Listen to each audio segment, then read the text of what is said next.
Most of the time I do not read my talks. I plan the main points and then speak off the top of my head. But for this talk, I need to stick to a text and for good cause. Please bear with me.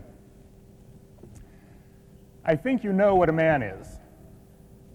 A woman is more or less like a man, but not of the same sex. This may seem like a strange thing for me to start with, but soon you will see why. Next, I shall say that a person is a woman or a man, young or old.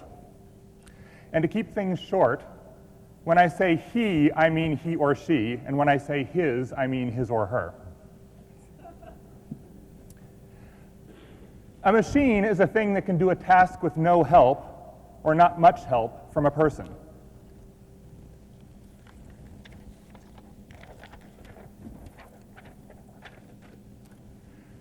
As a rule, we can speak of two or more of a thing if we add an S or Z sound to the end of a word that names it.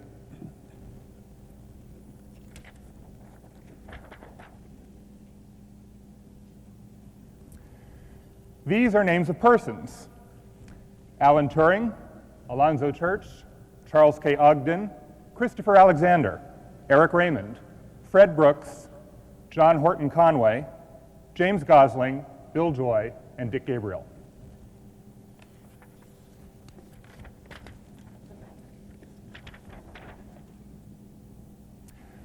The word other means not the same. The phrase other than means not the same as.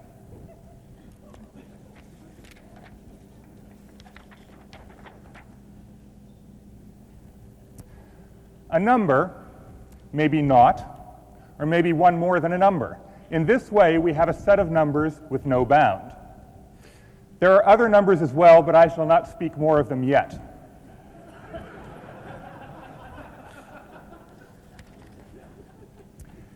These numbers, not, or one more than a number, can be used to count things. We can add two numbers if we count up from the first number, while we count down from the number that is not the first till it come to naught. Then the first count is the sum.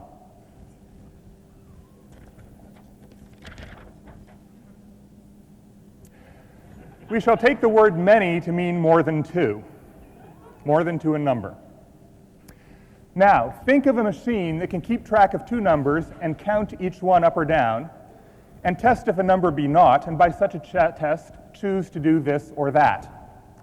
The list of things it can do and the choices that it can make must be of a known size that is some number.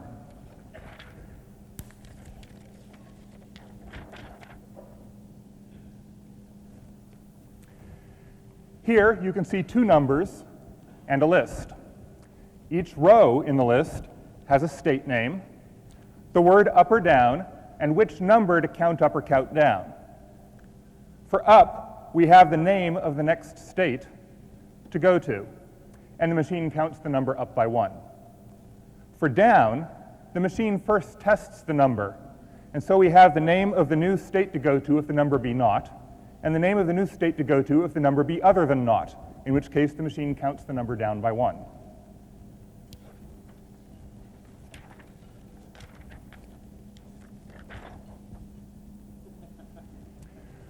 A computer is a machine that can do at least what that machine can. And we have good cause to think that if a computer task can be done at all, then the two-number machine can do it too, if you put numbers in and read them out in the right way. In some sense, all computers are the same. We know this thanks to the work of such persons as Alan Turing and Alonzo Church.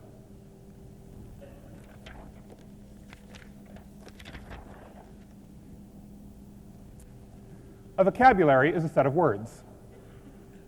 A language is a vocabulary and rules for what a string of words might mean to a person or a machine that hears them.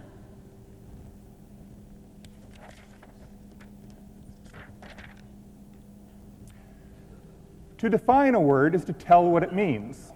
When you define a word, you add it to your vocabulary and to the vocabulary of each person who hears you. Then you can use the word. To program is to make up a list of things to do and choices to make, to be done by a computer. Such a list is called a program.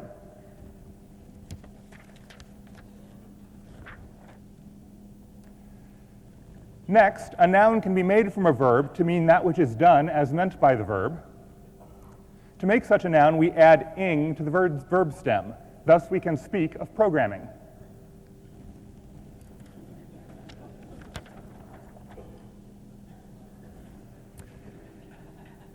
A programming language is a language that we can use to tell a computer a program to do.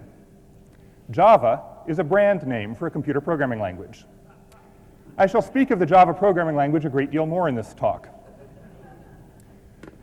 I have to say the full phrase, the Java programming language, for there is a guy who works where I do who deals with the laws of marks of trade, and he told me I have to say it that way.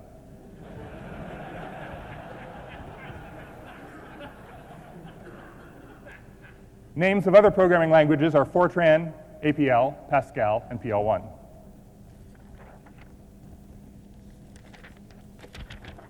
A part of a program that defines a new word for use in other parts of the program is called a definition. Not all programming languages have a way to code definitions, but most do. Those that do not are for wimps.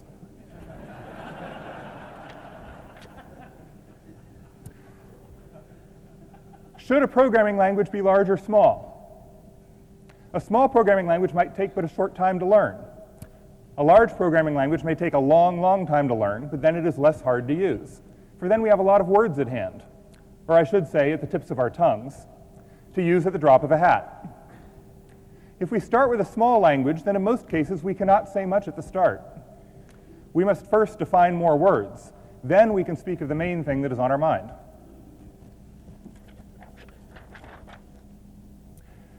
We can use a verb in the past tense if we add a d or ed sound at the end of the verb.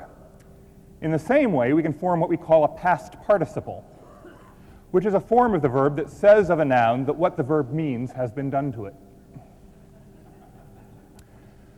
For this talk, I wanted to show you what it is like to use a language that is much too small. You've now had a good taste of it. I must next define a few more words.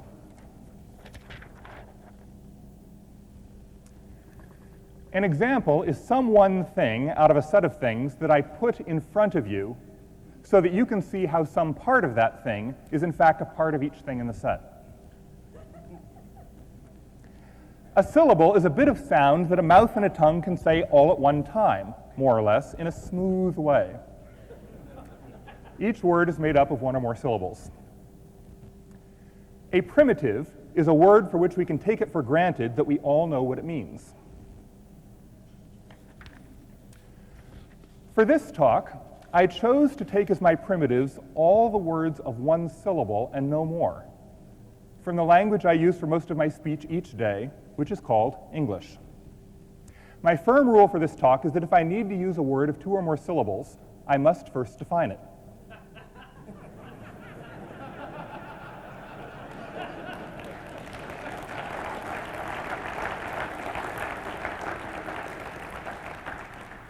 Thank you. Now you see. I can do this by defining one word at a time, and I have done so, or I can give a rule by which a new word can be made from some other known word, so that many new words can be defined at once, and I have done this as well. This choice to start with just words of one syllable was why I had to define the word woman, but could take the word man for granted.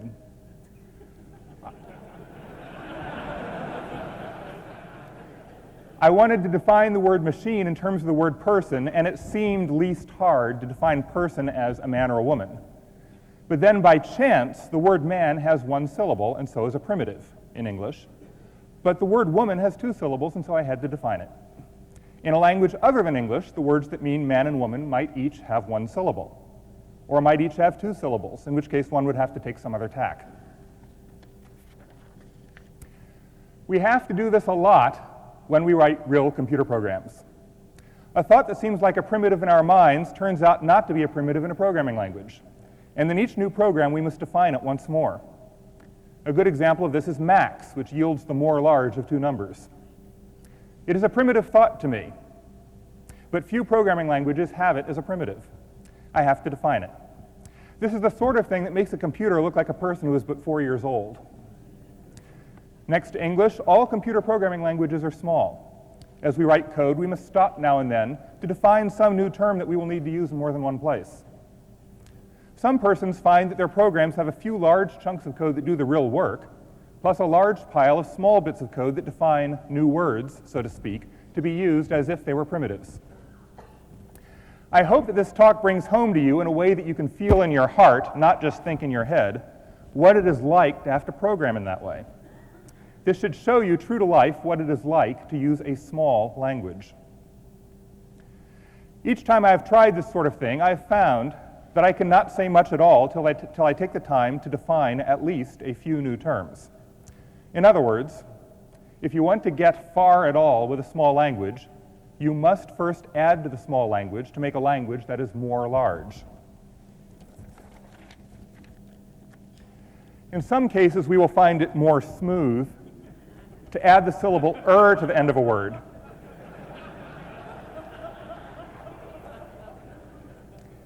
Then to use the word more in front of it. In this way, we might say smoother in place of more smooth. Let me add that better means more good.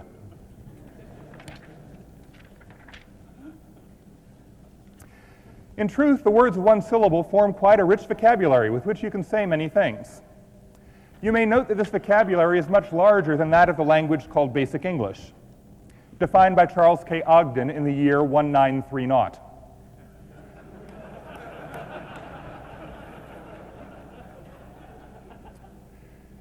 I chose not to use Basic English for this talk, the cause being that Basic English has many words of 2 or more syllables, some of them quite long, handed down to us from the dim past of Rome.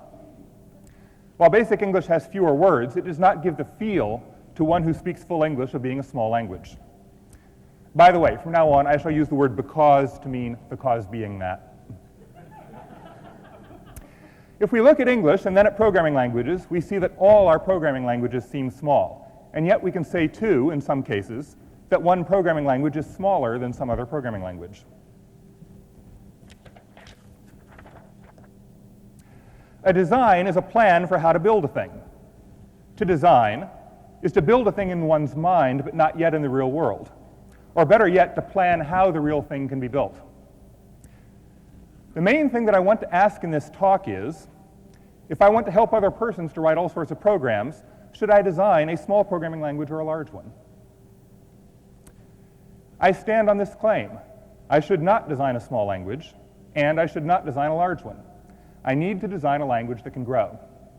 I need to plan ways in which it might grow, but I need to leave some choices so that other persons can make those choices at a later time. This is not a new thought. We have known for some time that huge programs cannot be coded from scratch all at once. There has to be a plan for growth. What we must stop to think on now is the fact that languages have now reached that large size where they cannot be designed all at once, much less built all at once. Let me pause to define some names for numbers.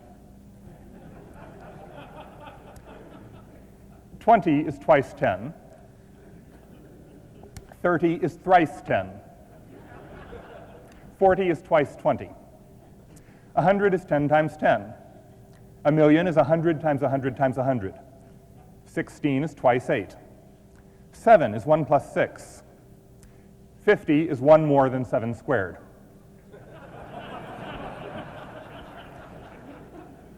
One more thing.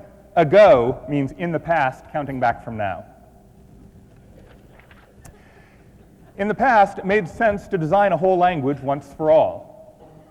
Fortran was a small language 40 years ago, designed for tasks with numbers, and it served well. PL1 was thought a big language 30 years ago, but now we would think of it as small.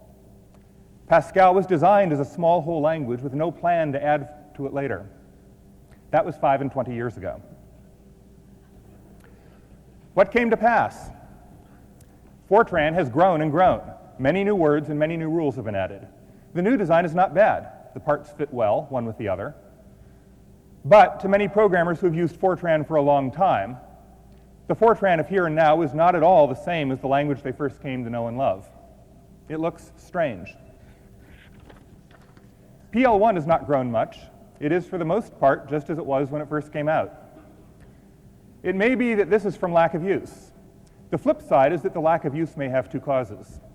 Number one, PL1 was not designed to grow. It was designed to be all things to all programmers right from the start. Number two, for its time, it started out large. No one knew all of PL1. Some said that no one could know all of PL1. Pascal grew just a tad and was used to build many large programs. One main fault of the first design was that strings were hard to use because they were all a fixed size. Pascal would have been of no use for the building of large programs for use in the real world if this had not been changed. But Weert had not planned for the language to change in such ways, and in fact, few changes were made. At times we think of C as a small language designed from whole cloth, but it grew out of a smaller language called B, and has since grown to be a larger language called C++. A language as large as C++ could not have spread so wide if it had been foisted on the world all at once. It would have been too hard to port. One more rule for making words. If we add the syllable to a verb stem, we make a noun that names the person or thing that does what the verb says to do. For example, a buyer is one who buys. A user is one who uses. As you may by now have guessed, I am of like mind with my good friend Dick Gabriel, here in the front row, who wrote the well-known screed, Worse is Better. The real name was Lisp, Good News, Bad News, How to Win Big, which is all words with just one syllable. Which might seem like good luck for me, but the truth is that Dick Gabriel knew how to choose words with punch. Yet what first comes to mind for most persons is the part headed, worse is better, and so that's how they cite it.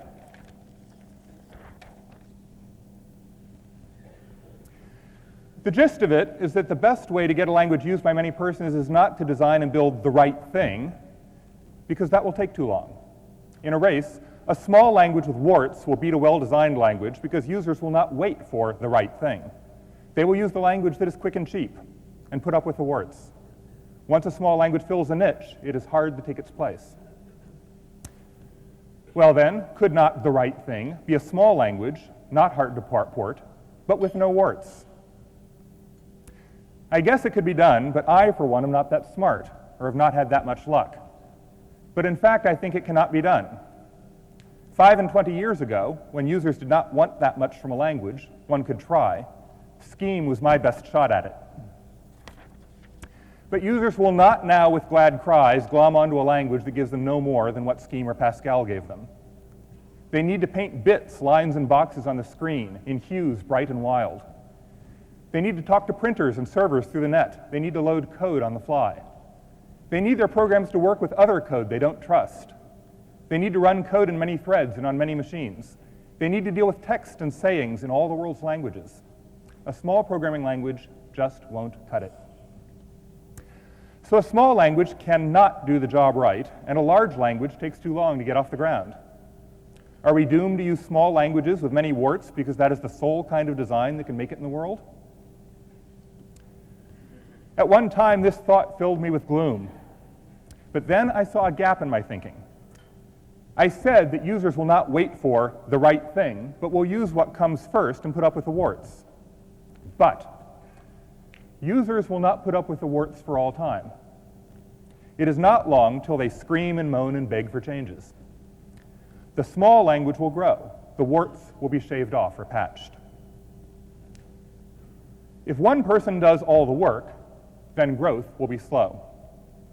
But if one lets the users help do the work, growth can be quick. If many persons work side by side, and the best work is added with care and good taste, a great deal can be added in a short time.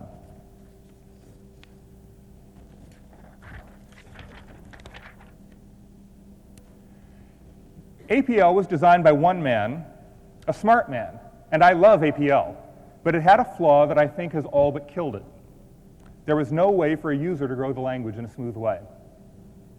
In most languages, a user can at least define some new words to stand for other pieces of code that can then be called in such a way that the new words look like primitives. In this way, a user can build a larger language to meet his needs. But in APL, new words defined by the user do not look like language primitives at all.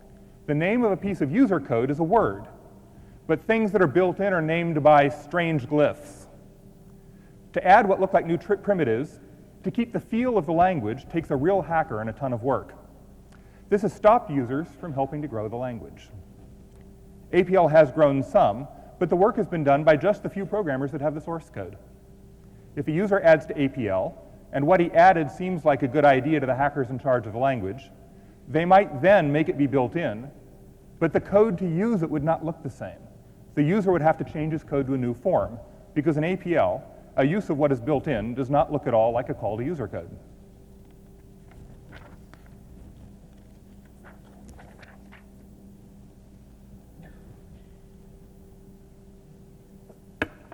Lisp was designed by one man, a smart man, and it works in a way that I think he did not plan for. In Lisp, new words defined by the user look like primitives, and what is more, all primitives look like words defined by the user. In other words, if a user has good taste in defining new words, what comes out is a larger language that has no seams. The designer in charge can grow the language with close to no work on his part, just by choosing with care from the work of many users. And Lisp grew much faster than APL did, because many users could try things out and put their best code out there for others to use and to add to the language. Lisp is not used quite as much as it used to be, but parts of it live on in other languages, the best of which is called garbage collection. And I will not try to tell you now what that means in words of one syllable. I leave it to you as a task to try in your spare time. It is not that hard. This leads me to claim that from now on, a main goal in designing a language should be to plan for growth. The language must start small, and the language must grow as the set of users grows. I now think that I, as a language designer helping out with a Java programming language, need to ask not, should the Java programming language grow, but how should the Java programming language grow? There is more than one kind of growth, and more than one way to do it. But as we shall see, if the goal is to be quick and yet to do good work, one mode may be better by far than all others. There are two kinds of growth in a language. One can change the vocabulary, or one can change the rules that say what a string of words means.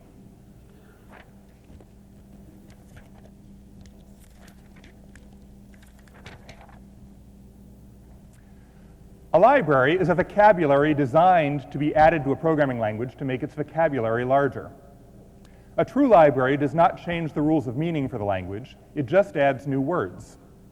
You can see from this that, in my view, the code that lets you do a long jump in C is not a true library. Of course, there must be a way for a user to make libraries, but the key point is that the new words defined by a library should look just like the primitives of the language. Some languages are like this and some are not. Those that are not are harder to grow with the help of users.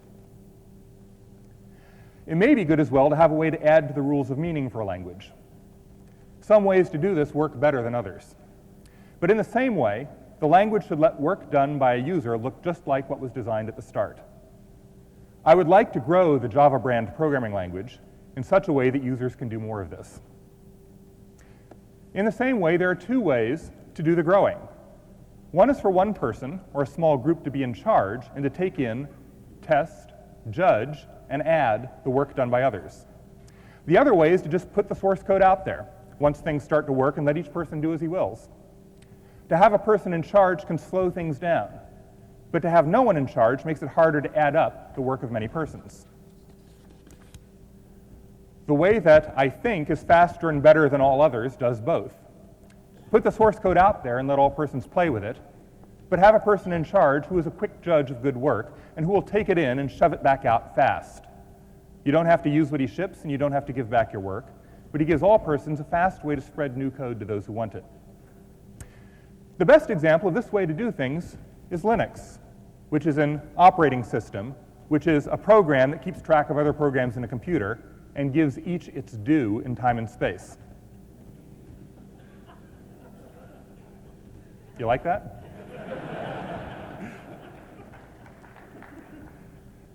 You ought to read what Eric Raymond had to say of how Linux came to be.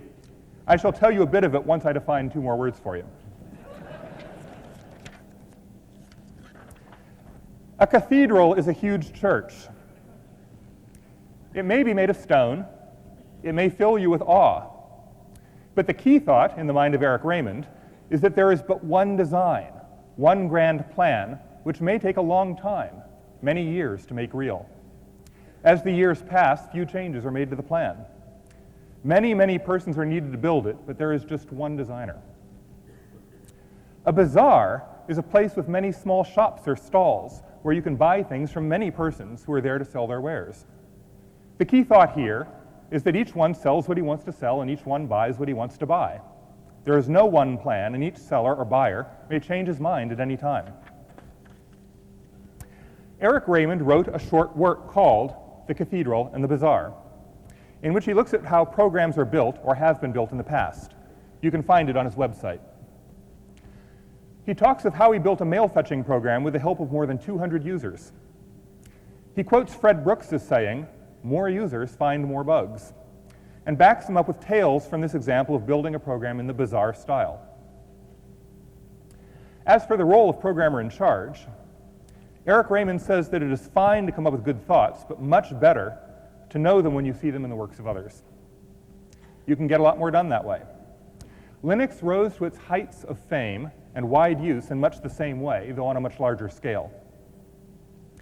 To take this thought to the far end of the line, it may be that one could write an operating system by putting 1,000,000 apes to work at 1,000,000 typing machines, then just spotting the bits of good work that come out by chance and pasting them up to make a whole. But that might take a long time, I guess. Too bad. But the key point of the bazaar is not that you can get many persons to work with you at a task, for cathedral builders had a great deal of help too. Nor is the key point that you get help with the designing as well as the building, though that is in fact a big win.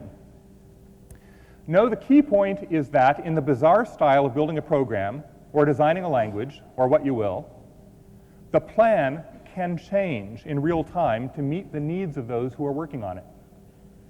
This tends to make users stay with it as time goes by. They will take joy in working hard and helping out if they know that their wants and needs have some weight and their hard work can change the plan for the better. They're better. Which brings me to the high point of my talk. It seems, in the last few years at least, that if one is asked to speak at this meeting, one must quote Christopher Alexander. I know a bit of his work, though not a lot, and I must say thanks to Dick Gabriel for pointing out to me a quote that has a lot to do with the main point of this talk. I am sad to say that I do not know what this quote means, because Christopher Alexander uses many words of more than one syllable and does not define them first. But I have learned to say these words by rote, and it may be that you out there can glean some thoughts of use to you. Christopher Alexander says, master plans have two additional unhealthy characteristics. To begin with, the existence of a master plan alienates the users.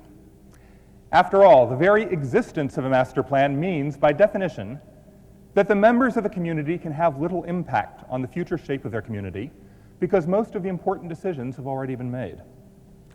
In a sense, under a master plan, people are living with a frozen future, able to affect only relatively trivial details. When people lose the sense of responsibility for the environment they live in and realize they are merely cogs in someone else's machine, how can they feel any sense of identification with the community or any sense of purpose there? I think this means, in part, that it is good to give your users a chance to buy in and pitch in. It is good for them, and it is good for you. In point of fact, a number of cathedrals were built in the bazaar mode. Does this mean, then, that it is of no use to design?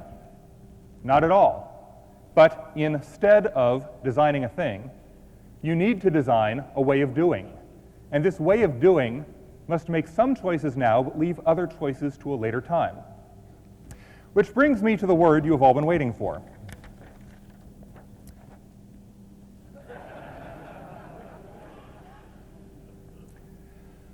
A pattern is a plan that has some number of parts and shows you how each part turns a face to the others, how each joins with the others or stands off, how each part does what it does and how the others aid it or drag it down, and how all the parts may be grasped as a whole and made to serve as one thing, for some higher goal or as part of a larger pattern. A pattern should give hints or clues as to when and where it is best put to use. What is more, some of the parts of a pattern may be holes or slots in which other things may be placed later. A good pattern will say how changes can be made in the course of time. Thus, some choices of the plan are built in as part of the pattern, and other choices wait till the time when the pattern is to be used. In this way, a pattern stands for a design space in which you can choose, on the fly, your own path for growth and change. It is good to design a thing, but it can be far better and far harder to design a pattern. Best of all is to know when to use a pattern. Now for some more computer words. A datum is a set of bits. Data is the mass noun for a set of datums. An object is a datum, the meanings of whose parts is laid down by a set of language rules. In the Java programming language, these rules use types to make clear which parts of an object may cite other objects.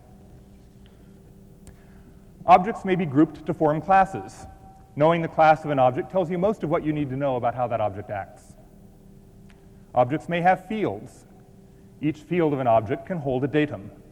Which datum it holds may change from time to time. Each field may have a type, which tells you what data can be in that field at runtime. And what is more, it tells you what data cannot be in that field at runtime. A method is a named piece of code that is part of an object. If you can name or cite an object, then you can call a method of that object. The method then does its thing. The Java programming language has objects and classes and fields and methods and types. Now I shall speak of some things that the Java programming language does not yet have.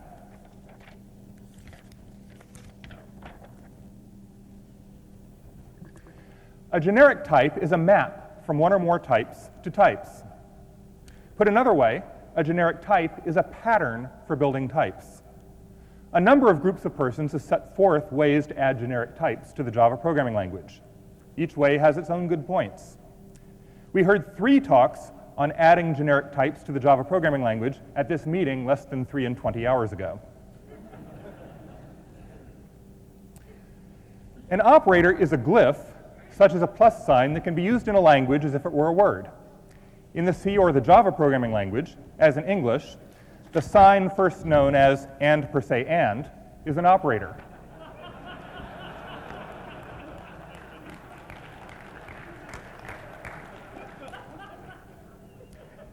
But a full stop or a quote mark is not an operator.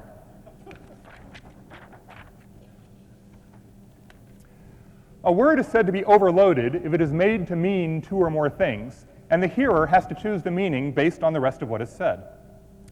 For example, using the rules defined near the start of this talk, a verb form such as painted might be a past tense or a past participle, and it is up to you, the hearer, to make the call as to which I mean when I say it. Sometimes an overloaded word is called polymorphic, which means that the word has many forms. But the truth is that the word has but one form and many meanings. The definition of a word may be polymorphic, but the word as such is not. An operator can be overloaded in C++, but right now, operators in the Java programming language cannot be overloaded by the programmer, even though the names of methods may be overloaded. I would like to change that. I have said in the past, and will say now, that I think it would be a good thing for the Java programming language to add generic types and to let the user define overloaded operators. Just as a user can code methods that can be used in just the same way as methods that are built in, the user ought to have a way to define operators for user-defined classes that can be used in just the same way as operators that are built in. What is more, I would add a kind of class that is of light weight, one whose objects can be cloned at will with no harm, and so could be kept on a stack for speed, and not just in the heap. Classes of this kind would be well suited for use as user-defined number types, but would have other uses too. You can find a plan for all this on a web page by James Gosling. There are a few other things we could add as well, such as tail calls, and ways to read and write those machine flags for numbers whose points float. But these are small language tweaks next to generic types and overloaded operators. If we grow the language in these few ways, then I think we will not need to grow it in 100 other ways. The users can take on the rest of the task. To see why, think on these examples. A complex number is a pair of numbers. There are rules for how to find the sum of two complex numbers, or a complex number times a complex number. Some programmers like to use them a lot. Others do not use them at all. So, should we make complex number a type in the Java programming language? Some say yes, of course. Many others say no.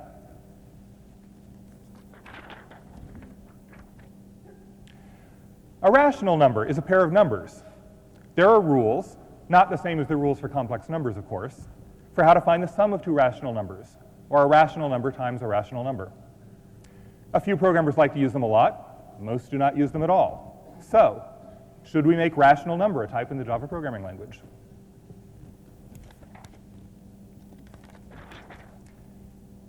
An interval is a pair of numbers. There are rules, not the same as the rules for complex numbers, or rational numbers, of course, for how to find the sum of two intervals, or an interval times an interval. A few programmers like to use them a lot and wish all the other programmers who use numbers would use them too. But most do not use them at all. So, should we make interval a type in the Java programming language? John Horton Conway once defined a game to be a pair of sets of games. See his book on numbers and games. Then he pointed out that some games may be thought of as numbers that say how many moves it will take to win the game. There are rules for how to find the sum of two games, and so on. From this, he worked out, for hundreds of kinds of real games, how to know which player will win. I think 3 persons in the world know how to use this kind of number. Should we make it a type in the Java programming language?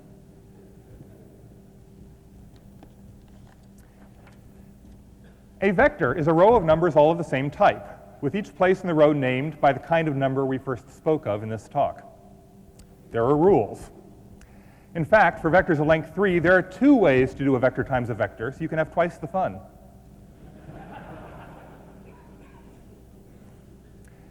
Vectors of length 3 or 4 are a great aid in making bits on the screen look like scenes in the real world. So, should we make vector a type in the Java programming language? A matrix is a set of numbers laid out in a square, and there are rules.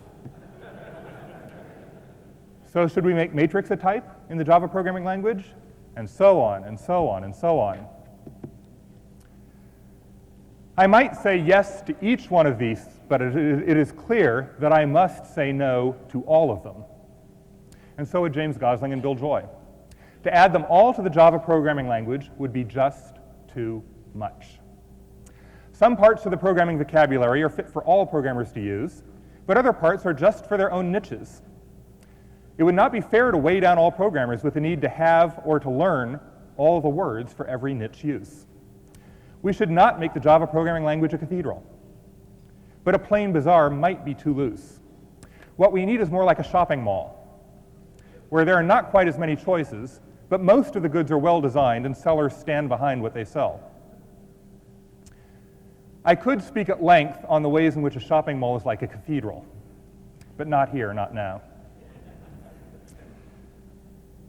Now, the user could define objects for such numbers to have methods that act in the right ways, but code to use such numbers would look strange and be slow.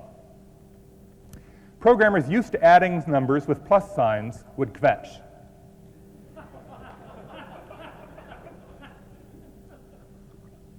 In fact, the Java programming language does have a class of big numbers that have methods for adding them and telling which is larger and all the rest. And you cannot use the plus sign to add such numbers. And programmers who have to use them do kvetch. Generic types and overloaded operators would let a user code up all of these, and in such a way that they would look in all ways just like the types that are built in. They would let users grow the Java programming language in a smooth and clean way. And it would not just be for numbers. Generic types would be good for coding hash sets, for example, and there are many other uses. And each user would not have to code up such number classes, each for his own use.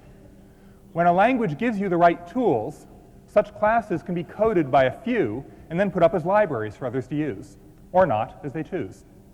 But they don't have to be built in as part of the base language. If you give a person a fish, he can eat for a day. If you teach a person to fish, he can eat his whole life long. If you give a person tools, he can make a fishing pole and lots of other tools. He can build a machine to crank out fishing poles. In this way, he can help others to catch fish.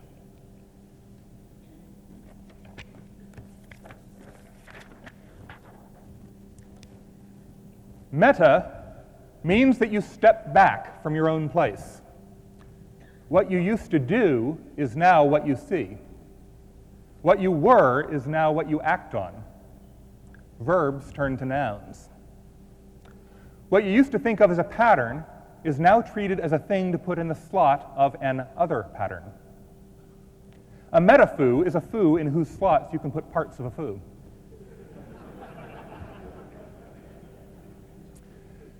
In a way, a language design of the old school is a pattern for programs. But now we need to go meta. We should now think of a language design as being a pattern for language designs, a tool for making more tools of the same kind. This is the nub of what I want to say. A language design can no longer be a thing. It must be a pattern for growth, a pattern for growing the pattern, for defining the patterns that programmers can use for their real work and their main goal. My point is that a good programmer in these times does not just write programs. A good programmer builds a working vocabulary. In other words, a good programmer does language design, though not from scratch, but building on the frame of a base language. In the course of giving this talk, because I started with a small language, I've had to define 50 or more new words or phrases and 16 names of persons or things. And I laid out 6 rules for making new words from old ones. In this way, I added to the base language. If I were to write a book, starting from just the words of one syllable, I am sure that I would have to define hundreds of new words. It should give no one pause to note that the writing of a program having 1 million lines of code might need many, many hundreds of new words. That is to say, a new language built on the base language.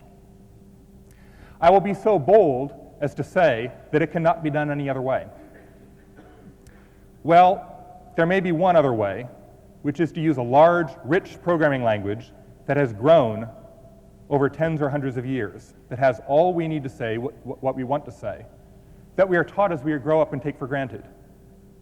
It may be that 100 years from now, there will be a programming language that by then has stood the test of time, needs no more changes for most uses, and is used by all persons who write programs because each child learns it in school. But that is not where we are now. So, language design is not at all the same kind of work it was 30 years ago or 20 years ago. Back then, you could set out to design a whole language and then build it yourself or with a small team because it was small and because you would then do with it, what you would then do with it was small. Now, programs are big messes with many needs. A small language won't do the job. If you design a big language all at once and then try to build it all at once, it will fail. You will end up late, and some other small language will take your place. It would be great if there were some small programming language that felt large. The way basic English is small, but feels large in some ways. But I don't know how to do it, and I have good cause to doubt that it can be done at all. In its day, APL was a small language that felt large, but our needs have grown, and APL did not have a good pattern for growth. So I think the sole way to win is to plan for growth.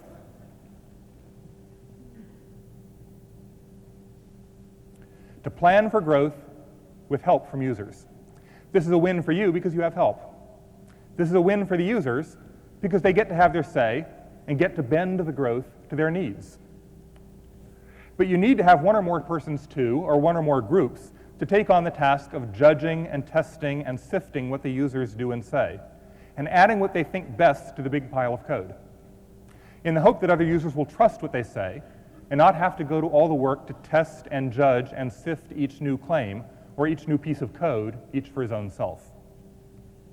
Parts of the language must be designed to help the task of growth, of growing the language. A good set of types, ways for a user to define new types, to add new words and new rules to the language, to define and use all sorts of patterns. All these are needed. The designer should not, for example, define 20 kinds of number types in the language. But there will be users who, all told, beg for 20 different kinds of numbers.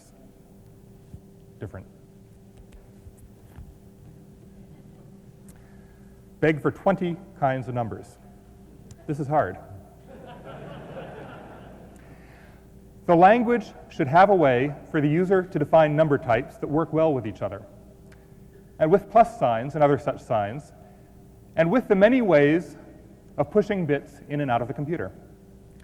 One might define just one or two number types at the start to show how it ought to be done. Then leave the rest to the users.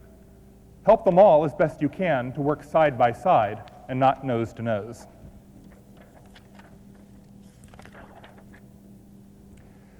You may find that you need to add warts as part of the design so that you can get it out the door fast, with the goal of taking out the warts at a later time. Now, there are warts and then there are warts. With care, one can design a wart so that it will not be too hard to take out or patch up later on. But if you do not take care at the start, you may be stuck for years to come with a wart you did not plan. Some warts are not bad things you put in, but good things you leave out. Have a plan to add those good things later, if you should choose to do so. And make sure that other parts of your design don't cut you off from adding those good things when the time is right. I hope to bring these thoughts to bear on the Java programming language. The Java programming language has done as well as it has up to now because it started small, I think. It was not hard to learn, and it was not hard to port. It has grown quite a bit since then. If the design of the Java programming language, as it is now, had been put forth 3 years ago, it would have failed. Of that, I am sure. Programmers would have cried, "Too big, too much hair, I can't deal with all that." But in real life, it worked out fine because the users have grown with the language and learned it piece by piece. And they buy into it because they've had some say in how to change the language. And the Java programming language needs to grow yet some more, but I hope not a lot more. At least, I think only a few more rules are needed, and the rest can be done with libraries, most of them built by users and not by Sun.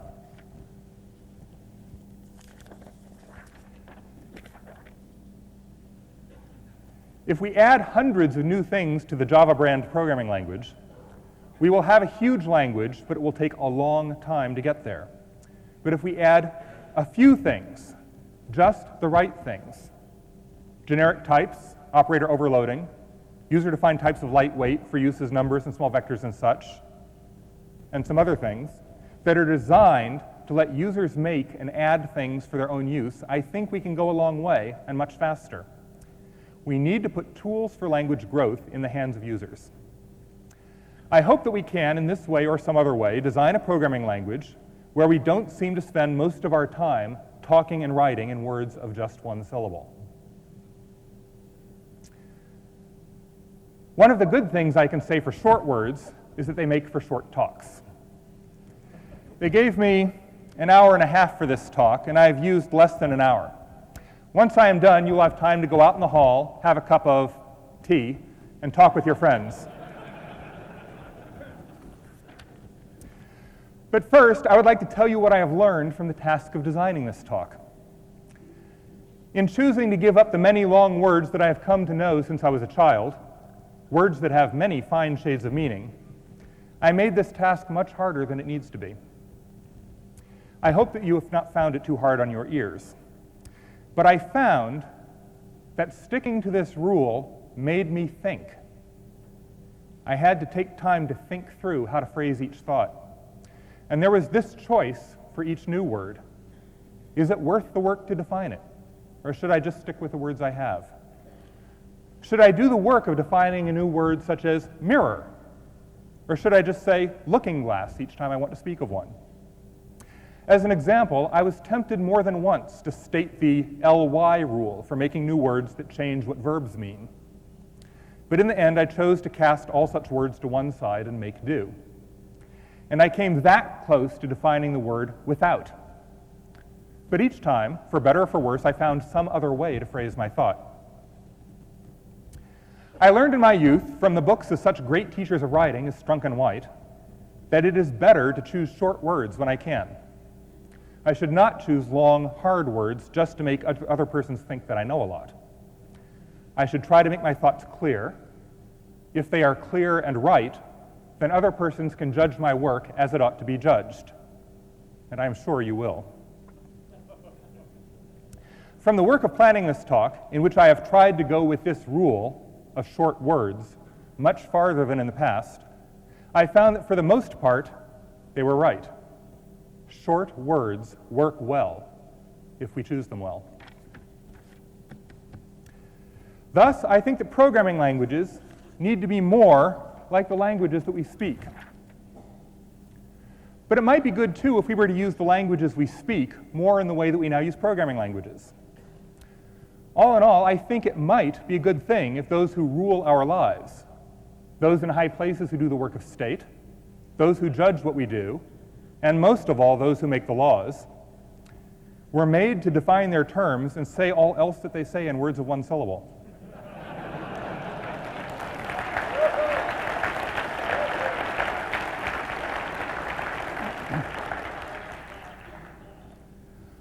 For I have found that this mode of speech makes it hard to hedge. It takes work and great care and some skill to find just the right way to say what you want to say. But in the end, you seem to have no choice but to talk straight. If you do not veer wide of the truth, you are forced to hit it dead on. I urge you, too, to give it a try. Thank you.